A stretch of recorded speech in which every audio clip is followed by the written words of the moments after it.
just because you're making more money doesn't mean you don't have financial problems. Like when you don't, if you're making $30,000, it's hard to even imagine making $300,000. Right. Because you think that solves all the problems.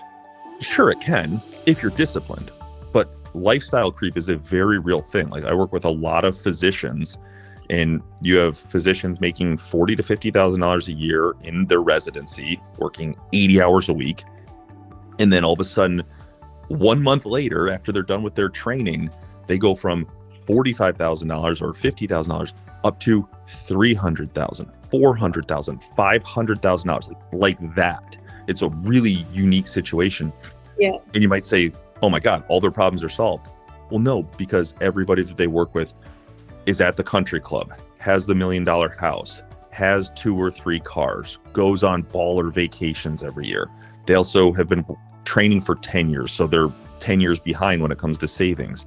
You know, their kids are going to private schools. So like lifestyle creep is a very real thing. And that's part of the reason there's some great research by Dave Ramsey and Chris Hogan when it comes to like the Millionaire Next Door, a great book by, I think it's William Stanley or Dr. Stanley. Great book around like who are the most likely people to actually be millionaires by profession.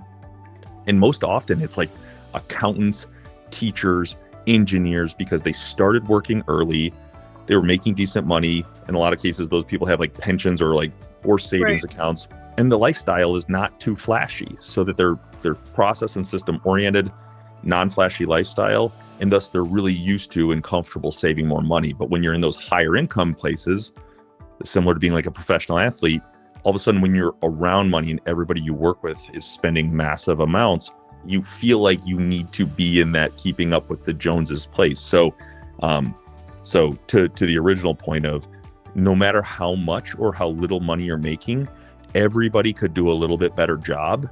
And whether it's maybe you have more money than you know what to do with, no problem. Well, by being a little bit disciplined with it, you can actually make a bigger impact. Maybe that's through philanthropy or giving to other people in the family, or, you know, taking everybody on an amazing vacation. Like there's a lot of ways that through a little bit of dedication and a little bit of patience and just setting up some simple rules, your impact can be astronomical, whether that's in your family, outside your family, in your community.